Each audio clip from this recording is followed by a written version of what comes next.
All right, how's everyone doing? I am Rich CELENZA. Thanks for checking out the Rich CELENZA show. So, what I want to ask you is, are you somebody who always wants to prove someone else wrong? Or are you somebody who always just is looking for an argument? Because I see so many of these people, especially in relationships with others. I don't care if they're just dating, engaged, married, whatever the hell they are, or single. They're just somebody out there who's always looking to prove somebody else wrong. I don't know where this comes from. If you're somebody out there who is doing this, you can do whatever the hell you want.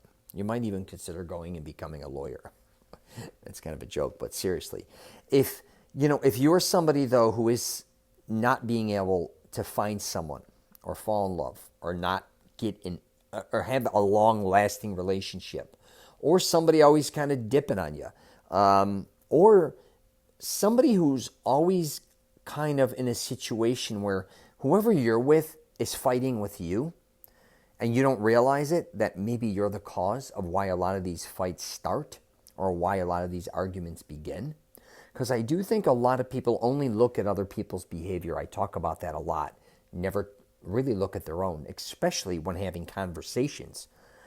Because a lot of people don't even, I think, realize after a certain amount of time, everything they're kind of doing is throwing out a line for you to bite on.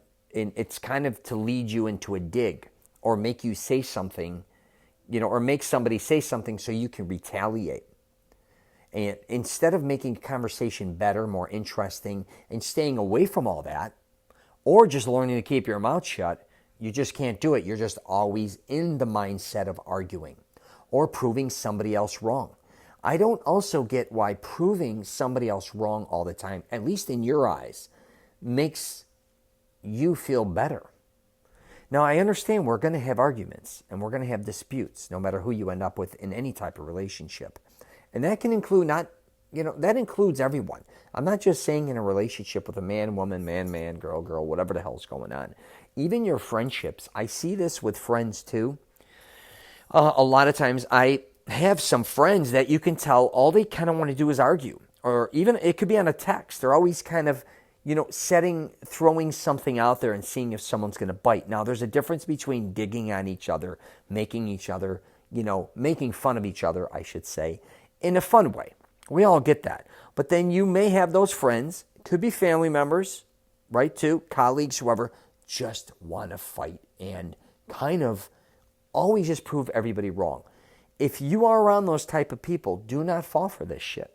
I'm just telling you, you don't have to tolerate it. I think a lot of people now, if we have family members, parents, or siblings, and maybe work colleagues that we're kind of forced to deal with, but here's the deal. In my opinion, you can shut them down really emotionally or mentally. And you'd be shocked if you don't respond to their behavior. They have no other choice to either leave you alone, right? They have no other choice but to leave you alone, or they're going to kind of change their demeanor around you, is what I should say. They have those two options. If they don't, they have no other choice, because I'm not going to listen to anybody always wanting to argue with me. I'll shut them down. I'll walk away from them. I don't reply to their text or email. They make a phone call. I shut them down. You're giving a lot of times people too much power to bring too much negativity into your life, I believe. We give them that. Now, if it is a close family member or whoever the hell it is, you may just have to distance yourself and just say, listen, I don't want to talk to you that often, or I'm not going to visit you that often. I'm not comfortable with the way you talk to me or others. You have that right. I think a lot of us feel like we got to walk on eggshells a lot of times because other people's behavior, the way they're talking, we have to follow suit like, oh, that's just who they are. They're just like that. Oh, I know, we all got to put up with it. We really don't. I'm just telling you. You don't really have to a lot of times put up with most of the shit you're putting up with. I got a news flash for you. You just put up with it because either you feel like you're obligated to, or you also may like to commiserate in the negativity or in the argument. But I'm just here to tell you, you just go live the life you want to lead, and you do not have to listen to people's bullshit 24 hours a day. I'm telling you right now, start having conversations that you want to have. Hopefully they're more positive. Start doing things you want to do and not giving people the leverage to kind of control also a lot of what's going on when the two of you are together or in groups. And I think I will wrap it up with this. You may have a friend in a group that's always kind of an asshole, and you may be the asshole, I don't know. But that's kind of always, always, it's just going to end badly that night. They may drink too much, they're too loud, or they're not talking to one friend, stirring up shit with another, all that. You may have to be the one to say, hey, you're out. You know what I mean? Or I'm out.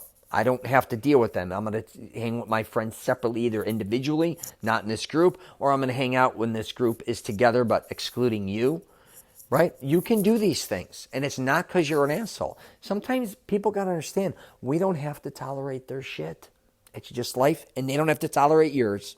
So anyways, I'm going to wrap it up there. You got any questions or comments, hit me up. I'm at richcelenza.com, Mastering Self-Confidence. I try to help men build confidence through many different ways. Wardrobe, fitness, hygiene, mentally. Again, not putting up with people's shit and learning to do what they want to do when they want to do it with who they want to do it with. Because let's face it, if you're not doing that, what's the sense of living, I always say.